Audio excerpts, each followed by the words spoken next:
Hello and welcome to my channel. Since this channel 3 साल पहले मेरी अपनी बहन ने मुझे एक रिफॉर्म सेंटर भेज दिया था। यंग मास्टर जिया का दावा था कि मेरी वजह से कंपनी को 100 मिलियन का नुकसान हुआ है।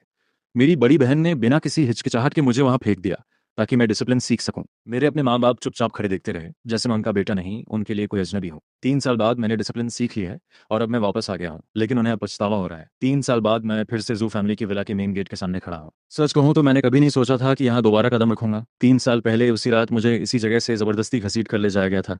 मुझे वो मंजर अच्छी तरह याद है। बहुत तेज बारिश हो रही थी और पूरी जमीन कीचड़ से सनी थी। 2 सिक्योरिटी एजेंट्स मुझे बाहर की तरफ घसीट रहे थे। मैं अपनी पूरी ताकत से दरवाजे के फ्रेम को पकड़े हुए था, यहाँ तक कि जोर लगाने से मेरे नाखून तक उखड़ गए थे। लकड़ी पर मेरे खून के निशान छूट गए थे। मुझे पूरा यकीन है कि वो निशान आज भी वहां मौजूद होंगे। मैं घर की तरफ देखते हुए चीख रहा था। मैं पापा, मम्मी और अपनी तीनों बहनों को आवाज दे रहा था। मैं चिल्ला चिल्ला कर कह रहा था कि मैंने उन 100 मिलियन को हाथ भी नहीं लगाया और मैंने जुमिनी को फ्रेम नहीं किया।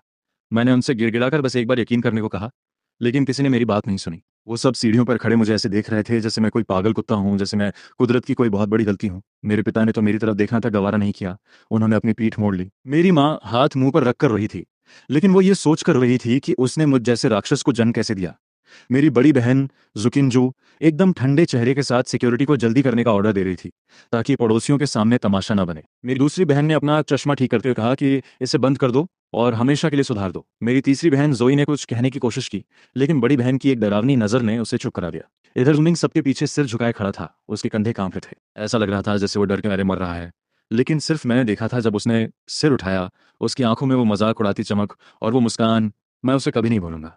3 साल 1095 दिन बाद मैं वापस आ गया हूँ। आज मौसम बहुत साफ है और सूरज तेज चमक रहा है, इतना तेज कि मेरी आंखों में जलन हो रही है। मैं जू फैमिली के गेट के बाहर खड़ा हूँ। हाथ में एक पुराना धुला हुआ कैनवस बैग है। बस यही एक बैग जिसमें उन 3 सालों की कैद की सारी जमा पूंजी है। मैं अपने कपड़ों को देखता हूँ। मेरी ग्रे शर्ट बार बार धुलने की वजह से फीकी पड़ गई है, लेकिन उसका आखिरी बटन तक बहुत सलीके से बंद है। डॉक्टर ने मुझसे कहा था, एक अनुशासित पहनावा ही व्यवस्था बनाए रखने की पहली सीढ़ी है। उनका कहना था कि मुझ जैसे लोगों को ऑर्डर की सख्त जरूरत है और मैं ऑर्डर का पालन करने वाला इंसान हूँ। मेन गेट खुलता है, सबसे पहले जूमिंग बाहर दौड़ कर आता है। वो बिल्कुल नहीं बदला। गोरा रंग और हमेशा की तरह सलीके से रहने वाला। उसने लाइट ग्रे लाउंज वेयर पहने हैं और उसके बाल माथे पर गिर रहे हैं। उसका चेहरा आज भी किसी मासूम फरिश्ते जैसा है, जैसे कोई छोटा सफेद खरगोश जो किसी का बुरा नहीं कर सकता। मुझे देखते ही उसके एक्सप्रेशंस पलक झपकते ही बदल जाते हैं। पहले हैरानी और फिर अगले ही पल उसकी आंखों में आंसू भर आते हैं। उसके होंठों पर एक ऐसी मुस्कान आती है जिसमें खुशी और दुख दोनों मिले हुए हैं। वो लंबे डग भरता हुआ मेरी तरफ दौड़ता है। भैया, आप आखिरकार वापस आ गए। वो सूखते हुए मेरा हाथ पकड़ लेता है। भैया, आपने वहां बहुत तकलीफ सही ना। पापा, मम्मी और मैं, हम हर रोज आपके बारे में सोचते थे। हम रोज आपके लौटने का इंतजार करते थे। मुझे इन बातों से कोई फर्क नहीं पड़ता। मैं बस नीचे झुककर अपना हाथ पकड़ने वाली उसकी उंगलियों को देखता हूँ। ये वही हाथ हैं जिन्होंने 3 साल पहले मेरे पिता को मेरे खिलाफ झूठे सबूत दिए थे। जूमिंग अपनी पलकें झपकाते हुए ये देखने की कोशिश करता है कि क्या मैं अब भी नाराज हूँ। भैया, उस वक्त मेरे पास कोई रास्ता नहीं था। सारे सबूत आपकी तरफ इशारा कर रहे थे।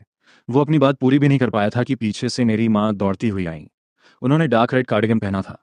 उनके बाल 3 साल पहले के मुकाबले काफी सफेद हो गए थे और चेहरे की झुर्रियां गहरी हो गई थी। मुझे देखते ही उनकी आंखें लाल हो गईं। वो लड़खड़ाते हुए सीढ़ियों से उतरी और मुझे गले लगाने के लिए अपनी बाहें फैला दी। टिनटिन, मेरे टिनटिन। वो मुझ पे टूट पड़ी और मुझे जोर से गले लगा लिया। उनका पूरा शरीर कांप रहा था। तुमने बहुत दुख झेले, ये सब माँ की गलती है। मम्मी बहुत शर्मिंदा है। मैं बिना हिले डुले चुपचाप खड़ा रहा। उनके आंसू मेरी गर्दन पर गिर रहे थे, गरम और खारे आंसू। आज भी उनसे वही जानी पहचानी खुशबू आ रही थी। पहले ये महक मुझे सुकून देती थी। मुझे लगता था कि ये घर की खुशबू है। लेकिन अब मेरे दिमाग में सिर्फ एक ही ख्याल आ रहा है, इन भावनाओं का मुझसे क्या लेना देना। डॉक्टर ने कहा था कि भावनाएं सिर्फ शोर होती हैं और मुझे उस शोर को सुनने की जरूरत नहीं है। मैंने एक कदम पीछे लिया, एक बहुत ही हल्का लेकिन कड़ा फैसला, बस खुद को उनकी पकड़ से छुड़ाने के लिए। उनके हाथ हवा में ही जम गए। उनके चेहरे पर छाई वो हैरानी सच कहूं तो काफी मजेदार थी।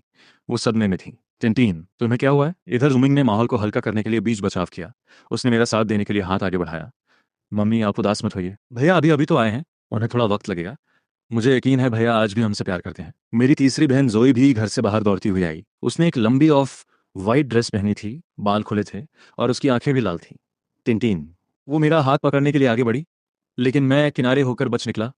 उसका हाथ खाली हवा में रह गया। उसने एक झेम भरी हंसी हंसी। टिंटिन, तुम इतने कमजोर कैसे हो गए? क्या वहां तुम्हें खाना ही मिलता था? फिक्र मत करो, मैं किचन में बोलकर तुम्हारे लिए बहुत अच्छा खाना बनाऊंगी। मैं उनके चेहरों को देख रहा था। सच कहूं तो मुझे उनके आंसू और उनका दुख साफ दिख रहा था। लेकिन मुझे कुछ महसूस नहीं हो रहा था। अंदर सब खाली था। दिल की जगह अब कुछ नहीं बचा था, जैसे कोई सूखा कुआं हो जिसमें पत्थर फेंकने पर भी कोई गूंज नहीं आती। डॉक्टर सही कहते थे, इन भावनाओं को खत्म करने के लिए खुद को ट्रेन किया जा सकता है। तभी सीढ़ियों पर हील्स की आवाज गूंजी। मेरी बड़ी बहन जकिंजू नीचे आ रही थी। वो बिल्कुल नहीं बदली थी। ये डार्क सूट, सलीके से बंधा जुड़ा, पत्थर जैसा चेहरा और रूह कंपा देने वाली सर्द निगाहें, यही थी जो फैमिली के असली बॉस, वही जिसने अपने हाथों से मुझे रिफॉर्म सेंटर भेजा था। वो सीढ़ियों पर रुक गई और मुझे ऊपर से नीचे तक परखने लगी। वही पुरानी जांचने वाली नजरों के साथ उसने आखिर में कहा, तो तुम वापस आ गए।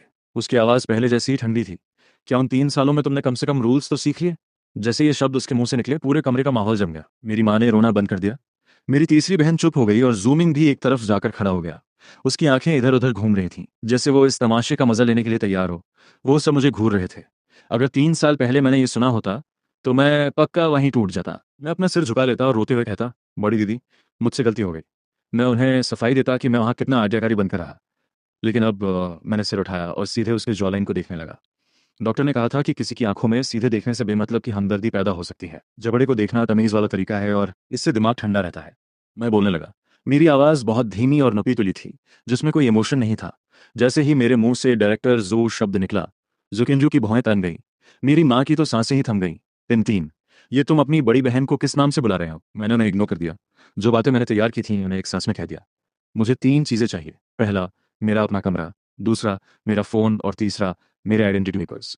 मैंने बिना किसी जल्दबाजी के एक एक शब्द साफ साफ कहा, जैसे मैं किसी कंपनी के रिसेप्शन पर फॉर्म भर रहा हूँ। मेरी माँ घबरा गई। वो मेरा हाथ पकड़ने के लिए आगे बढ़ी। टिनटिन, ये तुम क्या कह रहे हो? ये तुम्हारा अपना घर है। मैं तुम्हारी माँ हूँ। क्या वहाँ तुम्हारे साथ कुछ बुरा हुआ? मम्मी यहाँ है। मैंने फिर से उनका हाथ झटक दिया। मैडम जू, मैंने सीधे उनकी आंखों में देखा। क्या मैं जान सकता हूँ कि मेरी जरूरतों पर गौर किया जाएगा? वो 2 शब्द, मैडम जू, उनके दिल में खंजर की तरह लगे। उनका चेहरा एकदम सफेद पड़ गया और होंठ कांपने लगे। क्या तुमने मुझे क्या बुलाया? क्या तुम्हारा दिमाग ठिकाने नहीं है? तिनतीन, मैं तुम्हारी माँ हूँ। अगर मैं आपको मैडम जो ना बुलाऊं तो क्या मुझे आपको मिस जो बुलाना चाहिए? मैंने बहुत ही सादगी से सवाल किया। डॉक्टर ने मुझे एक चीज सिखाई थी, इमोशनल ब्लैकमेल को खत्म करने के लिए कड़वा सच ही सबसे अच्छा हथियार है। मैं उन्हें गुस्सा नहीं दिलाना चाहता था। मैं तो बस हकीकत बयान कर रहा था। बायोलॉजिकल तौर पर वो मेरी माँ है, लेकिन कानूनी तौर पर वो सिर्फ जोजियन की पत्नी है। उधर जुकिंजो ने एक ठंडी हंसी हंसी। बस बहुत हुआ। उसने मेरी माँ के रोने धोने को बीच में ही काट दिया और मुझे घूरने लगी। लगता है वहाँ 3 साल बिताकर तुम्हें पर लग गए हैं। तुम्हें लगता है अपनी फैमिली के साथ ये नाटक करके तुम अपनी इज्जत पूरी करवा लोगे? वो बटलर की तरफ मुड़ी। इसे इसकी आइडेंटिटी कार्ड और पुराना फोन दे दो और उसे सेकंड फ्लोर के कोने वाले गेस्ट रूम में रहने को कहो। मैं भी देखना चाहती हूँ कि ये नाटक कब तक चलता है। उसे लग रहा था कि मैं उन्हें नीचा दिखाने के लिए ये सब कर रहा हूँ। मैंने कोई जवाब नहीं दिया। डॉक्टर कहते थे कि सच और झूठ कोई भावनाएं नहीं है, वो व्यवहार से साबित होने वाले तथ्य हैं। वो क्या सोचते हैं, ये उनकी समस्या है। मैंने अपना कैनवस बैग उठाया, बटलर से अपने पेपर्स फोन लिए और सीढ़ियों की तरफ मुड़ गया। जैसे ही मैं सीढ़ियों के पास पहुंचा, जूमिंग मेरे पास आया और उसने मेरा रास्ता रोक लिया। नीचे से हमें कोई नहीं देख सकता था। वहां जूमिंग के चेहरे की वो मासूमियत एक पल में गायब हो गई। उसने बनावटी फिक्र जताते हुए दबी आवाज में कहा, भैया, मैं सच में बहुत खुश हूं कि आप घर वापस आ गए। वह एक ठंडी आह भरता है और मेरी तरफ झुक जाता है। जूमिंग कहता है, बड़े भाई, उस 100 मिलियन वाली बात का जिक्र दोबारा मत करना।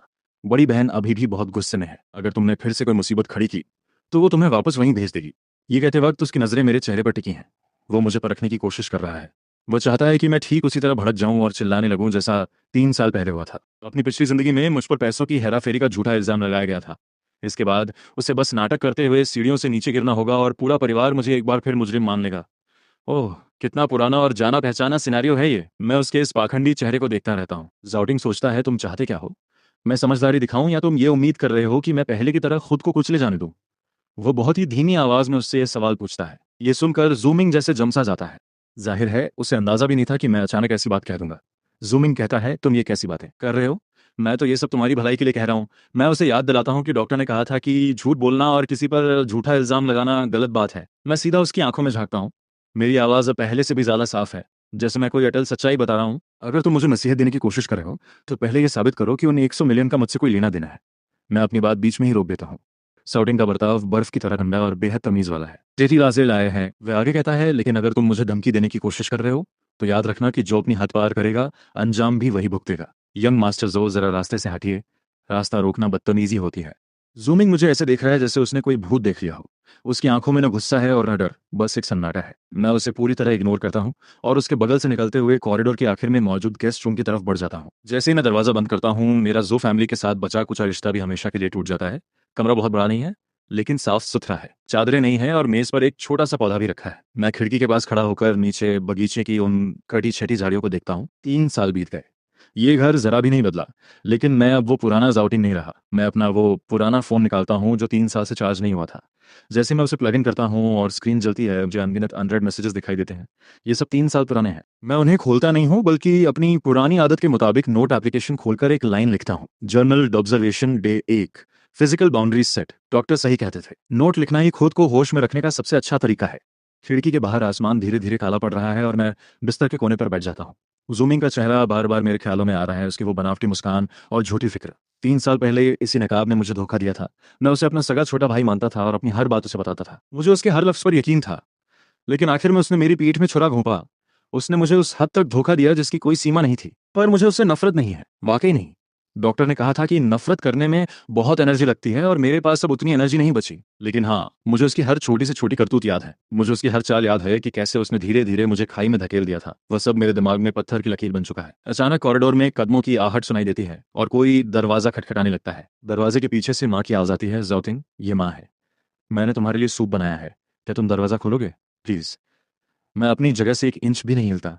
वह फिर कहती हैं, जाउतिन, माँ जानती है कि तुम्हारा दिल दुखा है, लेकिन आखिर हम एक परिवार हैं।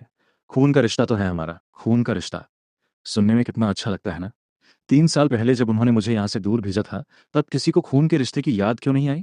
मैं अपनी आंखें बंद कर लेता हूँ और दरवाजे के पीछे उस औरत के रोने की आवाज़ सुनता हूँ, पर अब मुझे कुछ भी महसूस नहीं होता। ऑब्जर्वेशन जर्नल का अंत, day 1, noise level average, emotional fluctuations none, day 2, सुबह के 6 बजे। मैं ठीक उसी वक्त जाग गया हूँ। यह आदत मुझे उस जगह पर लगी। चाहे मैं कितना भी थका हुआ हूँ, सुबह 6 बजे मुझे आंखें खोलनी पड़ती थी, क्योंकि देर करना एक सज़ा थी, सोए रहना एक सज़ा थी। वहाँ सब कुछ रूल्स के हिसाब से होता था। नहाना, बिस्तर तय करना, यहाँ तक कि तौलिया भी दीवार के कोने से ठीक 5 सेंटीमीटर की दूरी पर लटका होना चाहिए था। डॉक्टर कहते थे, जब तुम बाहर की दुनिया को कंट्रोल नहीं कर सकते, तो अपने आसपास के माहौल को कंट्रोल करो। मैंने आईने में अपना चेहरा देखा। मैं दुबला हो गया हूँ, आंखें धंस गई हैं और स्किन भी खराब हो गई है, लेकिन मेरी नज़रों में अब पहले से कहीं ज्यादा चमक और साफगोई है। डॉक्टर ने समझाया था कि ऐसा इसलिए है क्योंकि मैंने अपनी सारी फालतू भावनाओं को खुद से अलग कर दिया है। इधर जब मैं नीचे पहुंचा, तो पूरा जू फैमिली पहले से ही वहां मौजूद था। खाने की बड़ी मेज पर शानदार नाश्ता सजा था। वहां वो पारंपरिक चीनी मिठाइयां भी थीं जो मुझे बहुत पसंद थीं। पहले जब भी मैं घर आता था, माँ हमेशा मेरे लिए वही खरीदती थी। मेरी तीसरी बहन जोई ने मुझे देखा और उसकी आंखें चमक उठी। उसने मेरी तरफ आने के लिए उठने की कोशिश की, लेकिन बड़ी बहन की एक तिरछी नजर ने उसे वहीं जमा दिया। जोसिंजू बहुत ही ठंडे अंदाज में कहती है, बैठ जाओ। मैं मेज के दूसरे कोने तक गया, कुर्सी खींची और बैठ गया। मेरे हिलने डुलने से जरा भी आवाज नहीं हुई। क्योंकि तुम वापस आ गए हो, तो हमें पहले ही कुछ रूल्स तय कर लेने चाहिए। जोसिंजू ने अपना कॉफी का कप वापस रखा। उस सन्नाटे में चीनी मिट्टी के टकराने की आवाज बहुत ही तीखी लगी। उसने अपने पास रखा एक प्रिंट आउट निकाला और मेज के बीच में खिसका दिया। वह कहती है, रूल नंबर 1, मेरी इजाजत के बिना तुम इस विला के बाहर कदम नहीं रखोगे। दूसरा, तुम ग्रुप के किसी भी काम में दखल नहीं दोगे और अपने पुराने दोस्तों से चोरी छिपे मिलने पर पूरी तरह पाबंदी है। तीसरा, इन पिछले 3 सालों के बारे में तुम किसी से भी बात नहीं करोगे। जू फैमिली ऐसी बदनामी बर्दाश्त नहीं कर सकती। उसने सीधे मेरी आंखों में देखा। उसका लहजा ऐसा था जैसे कोई जज किसी मुजरिम को मौत की सजा सुना रहा हो। वह पूछती है, क्या ये सब तुम्हें साफ साफ समझ आ गया? पास बैठी माँ ने उसे शांत करने के लिए धीरे से कहा, अभी तो तुम्हारा भाई वापस आया है, क्या ये कुछ ज्यादा नहीं हो रहा? जोशिंजू ने उन्हें बीच में ही काट दिया। वह कहती है, हमने इसे उस वक्त वहां इसीलिए भेजा था ताकि इसकी झूठ बोलने की गंदी आदत छूट सके। अगर हम इस पर कड़े नियम नहीं थोपेंगे तो ये देर सवेर फिर से जू फैमिली को बर्बाद कर देगा। मैंने अपने सामने रखे कागज को देखा। उस पर लिखा हर शब्द साफ था। हर शर्त मुझे महज एक बेजान चीज बनाने के लिए लिखी गई थी। जूमिंग, जो जुसिंजू के बगल में बैठा था, उसने बड़ी चालाकी से उसे एक रुमाल पकड़ाया। वो बहुत ही मीठी आवाज में कहता है, बड़ी बहन, आप गुस्सा मत होइए। बड़े भाई समझ जाएंगे कि आप यह सब उनकी भलाई के लिए कर रही हैं। फिर उसने एक विजेता की तरह मेरी तरफ देखा। वह कहता है, बड़े भाई, बड़ी बहन की बातों का बुरा मत मानिए। परिवार सिर्फ आपका भला चाहता है। जब तक आप सीधे और आज्ञाकारी बनकर रहेंगे, हम सब एक परिवार रहेंगे। आपकी भलाई के लिए, भलाई के लिए। ये 3 शब्द मेरे जख्मों पर नमक की तरह लगे। मैंने अपना काटा चम्मच नीचे रखा और अपना सिर उठाकर जुसिंजू की तरफ देखा। जाउटिन पूछता है, डायरेक्टर जू, मेरा एक सवाल है। आप मेरा घर में स्वागत कर रही हैं या किसी कैदी को उसकी सेल में वापस ला रही हैं? ये सुनकर जुसिंजू का चेहरा उतर जाता है। वह कहती है, ये तुम क्या बकवास कर रहे हो? मैं उसे जवाब देता हूँ कि हमारे देश के कानून के मुताबिक किसी की आज़ादी को गैर कानूनी तरीके से रोकना एक जुर्म है। मैंने सबके सामने अपना वो पुराना फोन निकाला और रिकॉर्डिंग का बटन दबा दिया। मैं कहता हूँ, अब मैं आपसे गुजारिश करता हूँ कि जरा मेरे फोन में बोलकर घर के वो 3 नियम दोबारा दोहराइए जो आपने अभी अभी सुनाए हैं। खाने के कमरे में अचानक मौत जैसा सन्नाटा छा गया। मेरे पिता ने अपने हाथ में पकड़ा अखबार छोड़ दिया। गुस्से में उनकी भौहें तन गईं, जबकि माँ ने डर के मारे अपने मुंह पर दोनों हाथ रख लिए। मेरी आंखों में सिर्फ एक ठंडा खालीपन था। जुसेंजो को ऐसा लगा जैसे किसी ने उसके मुंह पे जोरदार तमाचा मार दिया हो। वह अचानक खड़ी हो गई और चिल्लाई, साउथिंग, तुम्हारी हिम्मत कैसे हुई मुझसे कानून की बात करने की? तुम खुद को समझते क्या हो? मैं चुपचाप उसकी गर्दन की हड्डी को देख रहा था। मेरी आवाज एकदम शांत थी। जाउटिंग सोचता है, डॉक्टर ने कहा था कि अगर तुम किसी के असली इरादों को नहीं समझ पा रहे तो सबूत के तौर पर रिकॉर्डिंग का इस्तेमाल करो। मैं जोर से कहता हूँ, आपने जो मांगे रखी हैं वो पारिवारिक नियमों से कहीं ज्यादा बड़ी हैं। ये सीधे सीधे किडनैपिंग और जबरदस्ती कैद करने का मामला है। मैं खड़ा हुआ और किसी प्रोफेसर की तरह सलीके से अपना फोन जेब में डाल लिया। अगर आपका इरादा सब कुछ नए सिरे से शुरू करने का नहीं है तो मैं यही मानूंगा कि इस कागज के टुकड़े का कोई वजूद ही नहीं है। जुसिंजो गुस्से से कांप रही थी। उसने मेरी तरफ उंगली उठाते हुए कहा, ए आसान फमोश, 3 साल वहां रहने के बाद भी तुमने कायदे कानून नहीं सीखे, बल्कि अपने ही परिवार पर वार करना सीख लिया। मेरी दूसरी बहन जरोचाओ, जो अब तक खामोश थी, उसने अपने चश्मे को ठीक किया। उसकी नजरों में एक वकील वाली ठंडक थी। उसने मुझे ऊपर से नीचे तक देखा और कहा, जाउतिंग, तुम बदल गए हो। तुम चालाक हो गए हो। अब तुम्हें समझ आ गया है कि लोगों का ध्यान खींचने के लिए या उन्हें ब्लैकमेल करने के लिए किस तरह के हथकंडे अपनाने चाहिए। फिर उसने जुसिंजू की तरफ मुड़कर बड़ी यकीन के साथ कहा, बड़ी बहन, साइकोलॉजी में इस बर्ताव को अक्वायर्ड सोशियोपैथी कहते हैं। ये तर्क करने की कोशिश नहीं कर रहा, बल्कि बस दोबारा कंट्रोल हासिल करना चाहता है। मैंने अपनी उस वकील बहन को देखा। 3 साल पहले ये वही थी जिसने अपनी दलीलों से सारे झूठे गवाहों को जोड़कर एक ऐसी जंजीर बनाई थी जिससे बच निकलना मेरे लिए नामुमकिन हो गया था। बड़ी शालीनता से कह रही हो सेकंड सिस्टर, लेकिन तुम्हें कानून की इतनी ही समझ है तो यह भी पता होगा कि बिना कोर्ट ऑर्डर के कोई भी किसी नागरिक की फ्रीडम ऑफ मूवमेंट नहीं छीन सकता। इधर मैं अपने आप पर ही एक फीकी मुस्कान लिए खड़ा था, एक ऐसी मुस्कान जिसे देख पाना भी मुश्किल था। तुम्हें ऐसा क्यों लगता है कि मुझे अब तुम्हारी अटेंशन जरा भी परवाह है?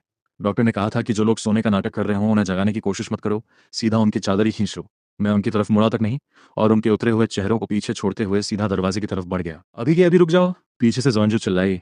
मैं रुका और अपनी गर्दन घुमाकर पूछा, क्या डायरेक्टरीज शो को कुछ और भी कहना है? उसने गुस्से में पूछा, कहाँ जा रहे हो तुम? मैंने बिना किसी भाव के जवाब दिया, अपना सिम कार्ड दोबारा चालू करवाने, और इसी बहाने एक चक्कर हॉस्पिटल का भी लगा लूंगा।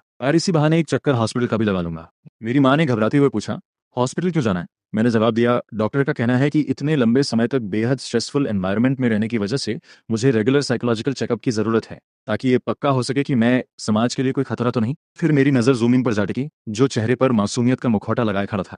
मैं सोचता है, आखिरकार यंग मास्टर जूमिंग दिखने में कितने नाजुक है। अगर गलती से मैंने इन्हें धक्का दे दिया तो क्या ये फिर से एक्सीडेंटल तौर पर गिर जाएंगे? ये सुनते ही जूमिंग का चेहरा सफेद पड़ गया और उसकी आंखों में पकड़े जाने का डर बिजली की तरह कौंध गया। मैंने झटके से घर का बड़ा दरवाजा खोल दिया। बाहर सूरज की रोशनी मेरी आंखों में चुभ रही थी।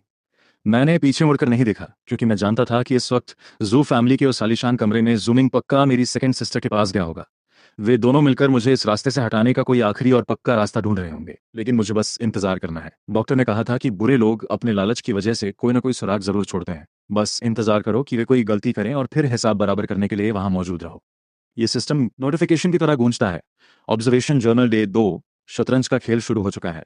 सब्जेक्ट्स के अंदर भावनात्मक उथल पुथल तेज है। नॉइज इंडेक्स लगातार बढ़ रहा है। जब मैं हॉस्पिटल से बाहर निकला तो शाम के 4 बज चुके थे। साइकोलॉजिकल इवैल्यूएशन के रिजल्ट्स काफी अच्छे आए हैं। डॉक्टर के मुताबिक मेरे सभी पैरामीटर स्टेबल हैं। मुझमें ना तो किसी के प्रति गुस्सा है और ना ही आत्महत्या के विचार। बस एक ही दिक्कत है, इमोशनल रेजोनेंस के मामले में मेरा स्कोर बहुत ज्यादा कम है। डॉक्टर ने कहा कि ये नॉर्मल है। जो लोग वैसी जगह से बचकर निकलते हैं उनके अंदर भावनाओं की एक तरह की ठंडक जम जाती है। मुझे इससे कोई फर्क नहीं पड़ता। अब भावनाओं को महसूस करना मेरे लिए मायने नहीं रखता। मैंने अपना सिम कार्ड वापस चालू किया और जैसे ही फोन ऑन हुआ मैसेजेस की बाढ़ आ गई। ये सब 3 साल पुराने मैसेजेस थे, कुछ पुराने दोस्तों के, कुछ कोलीग्स के और कुछ जूई के। टिंटिंग, तुम कहाँ हो? टिंटिंग, जवाब दो प्लीज। सिस्टर टिंटिंग, मैं तुमसे विनती करती हूँ, जवाब दो। मैंने आगे पढ़ना भी जरूरी नहीं समझा और सब कुछ डिलीट कर दिया। जो बीत गया वो बीत गया। मैं बस स्टॉप की तरफ बढ़ गया। मेरे पास एक बूढ़ी औरत सब्जियों की टोकरी लिए खड़ी थी, शायद बाजार से लौट रही थी। उसने मेरी तरफ एक नजर देखा। शायद उसे मेरे कपड़े बहुत पुराने और घिसे हुए लगे। उसने मुझे घूरना चाहा लेकिन कुछ कहा नहीं।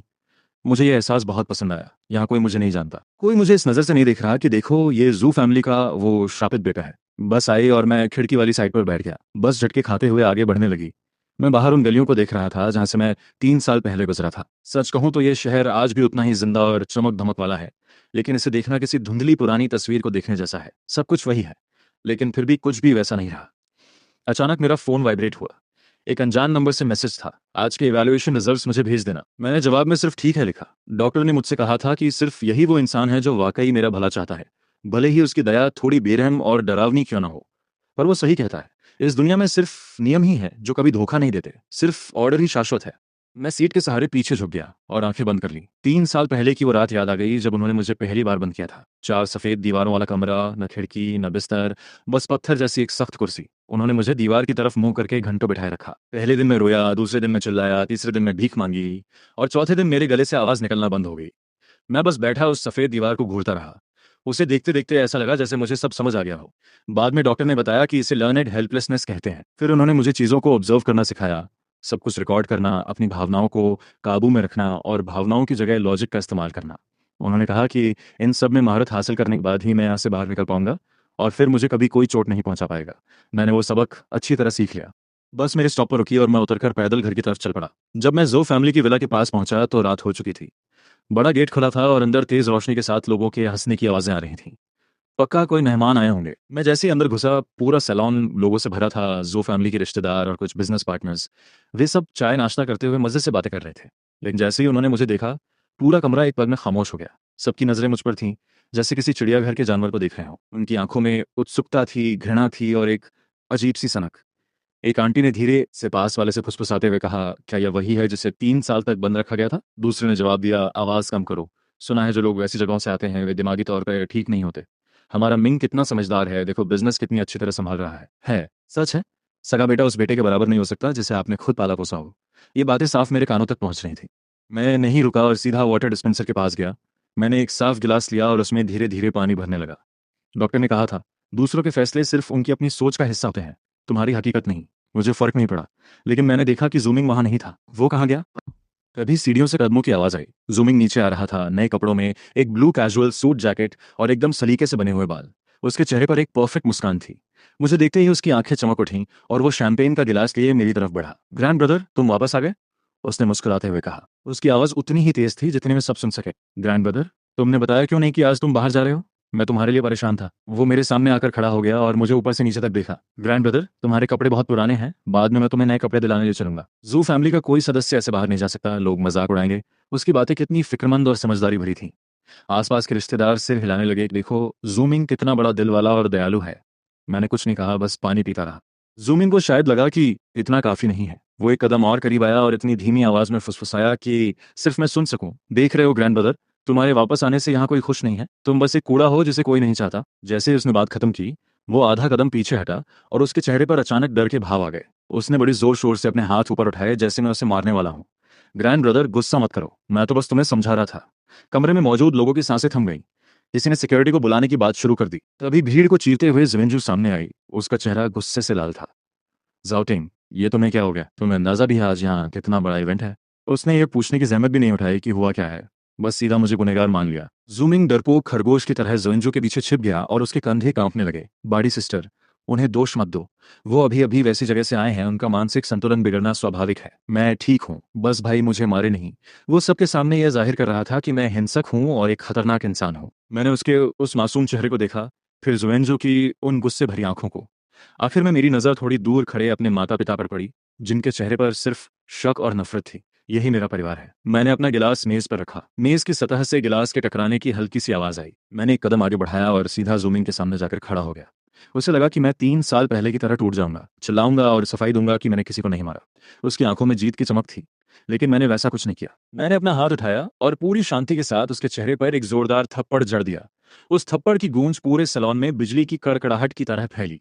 झटके से जूमिंग का सिर एक तरफ घूम गया और वो लड़खड़ाकर पीछे गिरा। तो उसके हाथ से शैंपेन का गिलास फर्श पर गिरकर चकनाचूर हो गया। पूरे कमरे में मौत जैसा सन्नाटा छा गया।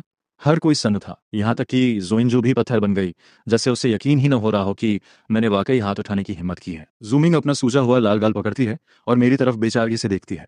उसकी आंखों से अचानक आंसू छलक पड़ते हैं। भैया, आपने मुझे क्यों मारा? मेरी माँ जोर से चिल्लाती है और भागकर जूमिंग को सहारा देने पहुंचती है। वो मुझे जोर से पीछे धक्का देती है। तुम झूठे हो। तुम्हारी हिम्मत कैसे हुई शाओमिंग को हाथ लगाने की? उस धक्के से मैं 2 कदम पीछे हट जाता हूँ, लेकिन फौरन अपना बैलेंस संभाल लेता हूँ। पूरे कमरे के ताने सुनते हुए मैं अपनी शर्ट के कफ्स ठीक करता हूँ। मेरी आवाज में ऐसी ठंडी शांति है जो किसी के भी रोंगटे खड़े कर दे। डॉक्टर का कहना है कि स्लैंडर यानी बदनामी करना एक बुरा व्यवहार है और मेरा काम है ऐसे बुरे बर्ताव को रोकना। मैं बिना किसी इमोशन के जूमिंग की तरफ देखता हूँ। तुमने अभी अभी मुझ पर वर्बल अटैक किया और अपने हाव भाव से ये दिखाने की कोशिश की कि मैं तुम्हें धमका रहा हूँ। ये मेरे खिलाफ सीधा स्लैंडर है। सही और गलत का फैसला भावनाओं से नहीं, बल्कि फैक्चुअल एविडेंस से होता है। जो पहले अपनी हद पार करता है, अंजाम भी उसे ही भुगतना पड़ता है। ये तमाचा बस एक फाइनल नोट था। मेरी बातें सुनकर पूरे सैलून में एक भारी और बर्फीली खामोशी छा जाती है। सब मुझे ऐसे घूर रहे हैं जैसे मैं कोई बिना जज्बातों वाली मशीन हूँ। जुकिंजू गुस्से से कांपते हुए होश में आती है और चिल्लाती है, जुतिंग, तुम न सिर्फ पूरी तरह बिगड़ चुके हो, बल्कि अब तुमने हाथ उठाना भी शुरू कर दिया है। ऐसा लगता है कि रिफॉर्म सेंटर के उन 3 सालों ने तुम्हें इंसान की तरह बर्ताव करना अब तक नहीं सिखाया। वो बटलर की तरफ मुड़कर चीखती है, जाओ रस्सी लेकर आओ और इसे बांध दो। सिक्योरिटी से कहो कि पुलिस को बुलाए। पूरे हॉल का माहौल अब जम चुका है। जुकिंजू की आवाज अभी भी गूंज रही है। बटलर 2 सिक्योरिटी गार्ड्स के साथ मुझे घेरने के लिए आगे बढ़ता है। मेरी माँ जूमिंग को जोर से सीने से लगा लेती है, जैसे किसी मासूम बच्चे को किसी राक्षस से बचा रही हो। उनकी आंखों में मेरे लिए सिर्फ नफरत और घिन है। मेरे पिता जुजियन भीड़ से निकलकर आगे आते हैं। उनकी आवाज भारी है और उसमें एक अटूट अथॉरिटी है। जाउटिंग, तुमने मुझे बहुत निराश किया है। वो गुस्से और निराशा भरी नजरों से मुझे देखते हैं। 3 साल पहले तुमने पैसे चुराए थे और झूठ बोला था। हमने तुम्हें एजुकेशन के लिए भेजा था ताकि तुम्हें सुधारा जा सके। और आज तुम्हारी हिम्मत देखो कि तुम सबके सामने हमला कर रहे हो। क्या इस परिवार के लिए तुम्हारे मन में रत्ती भर भी सम्मान बचा है? मैं उन्हें देखता हूँ, वो बिल्कुल नहीं बदले। उन्हें हमेशा खुद को एक मॉरल हाई ग्राउंड पर खड़ा करके दूसरों को जज करने का शौक रहा है। उन्होंने ये तक नहीं पूछा कि जूमिंग ने मुझसे क्या कहा था। उन्हें बस रिजल्ट से मतलब था कि मैंने हाथ उठाया। 2 गार्ड्स मुझे पकड़ने के लिए अपने हाथ बढ़ाते हैं। मैं हल्का सा घूमकर उनके हाथों का वार खाली कर देता हूँ। डॉक्टर कहते थे कि जब सब कुछ chaotic हो जाए तो सुरक्षा का एकमात्र एहसास रूल से आता है। मैं उन गार्ड्स को इग्नोर करता हूँ और अपनी जेब से अपना फोन निकालता हूँ। मेरी उंगलियां स्क्रीन पर चल रही हैं। मेरे जेस्चर्स एकदम सर्जिकल प्रिसिशन के साथ बिना किसी हिचकिचाहट के काम कर रहे हैं। जुकिंजो मजाक उड़ाते हुए कहती है, क्या क्या तुम हमें फिर से रिकॉर्ड करना चाहते हो? अपने ही घर में रिकॉर्डिंग का क्या फायदा? जाउटिंग, मैं कसम खाती हूँ कि आज तुम इस दरवाजे से बाहर नहीं जा पाओगे। मैं अपना सिर उठाता हूँ और सीधे उसकी आंखों में देखता हूँ। फिर सबके सामने मैं 3 डिजिट्स डायल करता हूँ, 110। पूरे सैलून में मौत जैसी खामोशी छा जाती है। मेरे पिता का चेहरा डर से काला पड़ जाता है। उन्हें अंदाजा भी नहीं था कि मैं खुद पुलिस को बुला लूंगा। कॉल फौरन पिक हो जाता है। नमस्ते, मुझे एक इंसिडेंट रिपोर्ट करना है। यहाँ मुझे मेरी मर्जी के खिलाफ कैद किया गया है। ये सिक्वेस्ट्रेशन है और मुझ पर फिजिकल वायलेंस इस्तेमाल करने की कोशिश की जा रही है। मेरी आवाज़ एकदम शांत और स्थिर है। मैं बिना हकलाए घर का सही पता देता हूँ। यहाँ कई विटनेसेस मौजूद हैं। सारे एविडेंस पहले ही क्लाउड पर सेव कर दिए गए हैं। कृपया जल्द से जल्द एक पेट्रोल भेजें। मैं फ़ोन काट देता हूँ और उसे अपनी जेब में डाल देता हूँ। जुकिंजो गुस्से से पागल हो रही है। तुमने पुलिस को फोन किया जाउटिंग। तुम्हारी हिम्मत कैसे हुई अपनी माँ बाप और बहन को गिरफ्तार करवाने के लिए पुलिस बुलाने की? मैं उसे ठंडे अंदाज में सुधारता हूँ, जुकिंजो, आपको गलतफहमी हुई है। पुलिस परिवार को गिरफ्तार करने नहीं आती, वो अपराधियों से निपटने आती है। वो पलटकर जवाब देने वाली होती है, लेकिन पिता उसे रोक देते हैं। वो मुझे देख रहे हैं और पहली बार उनकी नजरों में मेरे लिए एक परखने वाला अंदाज है। वो एक ऐसे आदमी हैं जिन्हें अपनी रेपुटेशन सबसे प्यारी है। अगर पुलिस सच में यहाँ आ गई तो कल की हेडलाइंस होंगी, जू फैमिली का वारिस वापस आया और उसने मदद के लिए पुलिस बुलाई। जू ग्रुप के शेयर्स बाजार में धड़ाम से गिर जाएंगे। माँ का लहजा अचानक नरम जाता है। वो अपनी घिनौनी ममता का इस्तेमाल करके हालात को काबू करने की कोशिश करती हैं। टिंग, फोन रख दो, हम इस बारे में बात कर सकते हैं। हम ये सब तुम्हारी भलाई के लिए कर रहे हैं। बस शामिंग से माफी मांग लो और बात यहीं खत्म हो जाएगी। डॉक्टर कहते थे कि ये सस्ते आंसू और बहुत देर से मिला सुकून शोर के सिवा कुछ नहीं है। मैं अपनी कलाई उठाकर घड़ी देखते हुए उन्हें बीच में ही टोक देता हूँ। पुलिस 5 मिनट में यहाँ होगी। जुकिंजो, आपके पास सिर्फ 5 मिनट है। या तो अपने गार्ड्स को पीछे हटने के लिए कहिए, या फिर पुलिस के आने का इंतजार कीजिए जो जबरदस्ती ये सब संभालेगी। पुलिस के आने का इंतजार कीजिए जो जबरदस्ती ये सब संभालेगी। गार्ड्स घबराकर एक दूसरे को देखने लगते हैं। वो कानून के चक्कर में नहीं पड़ना चाहते। जूमिंग मेरी माँ की गोद में दुबक जाती है। उसका चेहरा डर से सफेद पड़ चुका है। उसने पहले कभी ऐसा मुकाबला नहीं देखा था। पहले उसके सिर्फ 2 आंसू मुझे कालकोठरी में पहुंचा देते थे। मुझे खाने से महरूम रखा जाता था और उस भयानक रिफॉर्म सेंटर में भेज दिया जाता था। लेकिन आज मेरे पास बहाने के लिए आंसू नहीं बचे। मेरा दिल तो उसी सेंटर में दफन हो चुका है। 5 मिनट बाद आंगन में पुलिस सायरन की आवाज गूंजती है। रेड एंड ब्लू लाइट्स खिड़कियों के शीशों से पूरे सैलून में चमकने लगती हैं। वो नजारा चकाचौंध करने वाला है। मेरी तीसरी बहन जोई घबराकर दरवाजा खोलती है। पुलिस अंदर दाखिल होती है। इमरजेंसी कॉल किसने किया था? मैं भीड़ को चीरते हुए हाथ उठाकर आगे बढ़ता हूँ। ऑफिसर, मैंने किया था। ये रहा मेरा आईडी कार्ड। मैं उन्हें अपना नया आईडी कार्ड और साथ ही अपना फोन पकड़ा देता हूँ। ये मेरी बड़ी बहन जुकिंजो की वॉइस रिकॉर्डिंग है जहां वो मुझे कैद करने की धमकी दे रही है। और ये इन सिक्योरिटी गार्ड्स की वीडियो रिकॉर्डिंग है जिन्होंने मुझे गैर कानूनी तरीके से रोकने की कोशिश की। जुकिंजो का चेहरा फट पड़ जाता है। मेरी दूसरी बहन जरूर चाओ, जो एक लॉयर है और हमेशा डींगे मारती है कि उसने कभी कोई केस नहीं हारा, वो भी अपनी जगह सुन्न खड़ी रह जाती है। रिकॉर्डिंग सुनने के बाद ऑफिसर अपने माथे पर बल लाते हुए मेरे पिता की तरफ देखते हैं। मिस्टर जो, हमारे देश में किसी की आज़ादी को रोकना एक जुर्म है, चाहे वो आपका अपना बच्चा ही क्यों ना हो। जैसे ही वो मेजर होता है, वो एक स्वतंत्र नागरिक है। पिता अपनी साख बचाने के लिए गहरी सांस लेते हैं। ऑफिसर, ये बस एक पारिवारिक मामला है। बच्चा अभी वापस आया है और इमोशनली अनस्टेबल है। ऑफिसर अपना नोटबुक बंद करते हुए बहुत ही प्रोफेशनल अंदाज में कहता है। इसके उलट रिकॉर्डिंग साबित करती है कि वो पूरी तरह शांत है, बल्कि आप सब भीड़ जमा करके उस इंसान को रोकने की कोशिश कर रहे थे जिसने पुलिस बुलाई। मिस्टर जू, अगर आप नहीं चाहते कि आपको स्टेटमेंट देने के लिए पुलिस स्टेशन ले जाया जाए, तो इन गार्ड्स को अभी वापस भेजिए और वादा कीजिए कि आप मिस्टर साउटिंग के कानूनी अधिकारों का उल्लंघन फिर कभी नहीं करेंगे। ऑफिसर मेरी तरफ मुड़ता है। मिस्टर साउटिंग, अगर आपको प्रोटेक्शन ऑर्डर की ज़रूरत है या कोई कानूनी कार्रवाई शुरू करनी है तो हम आपकी मदद कर सकते हैं। मैं उस पूरे परिवार को देखता हूँ, पिता का उतरा हुआ चेहरा, जुकिंजो का गुस्सा, माँ की हैरानी, जूमिंग का डर और मेरी दूसरी और तीसरी बहनों के चेहरे के अनकहे भाव। इसकी जरूरत नहीं पड़ेगी ऑफिसर। मैं बड़ी शिष्टता के साथ झुकता हूँ ताकि वो समझ सकें कि आज से मैं इस परिवार के नियमों का गुलाम नहीं हूँ, बल्कि कानून की सुरक्षा में हूँ। पुलिस के जाने के बाद सैलून में मौत जैसा सन्नाटा छा जाता है। परिवार के बाकी सदस्यों ने खिसकने का बहाना ढूंढ लिया है। अब बस जू फैमिली का मुख्य हिस्सा बचा है। पिता साई में खड़े होकर मुझे गौर से देख रहे हैं, जैसे मुझे पढ़ना चाहते हो। वहां तुमने आखिर क्या सीखा? उन्होंने ठंडे लहजे में पूछा। मैं सीढ़ियों पर रुक जाता हूँ, मेरा हाथ बर्फीली रेलिंग पर टिका है। मैंने राक्षसों से निपटना सीखा है। मैं पलटकर उन्हें ऊपर से देखता हूँ। डॉक्टर कहते थे कि जब एक इंसान का सारा सम्मान छीन लिया जाता है तो या तो वो कीचड़ में दम तोड़ देता है या फिर वो सिस्टम को ही सिस्टम के खिलाफ इस्तेमाल करना सीख जाता है। मिस्टर जू, डायरेक्टर जू।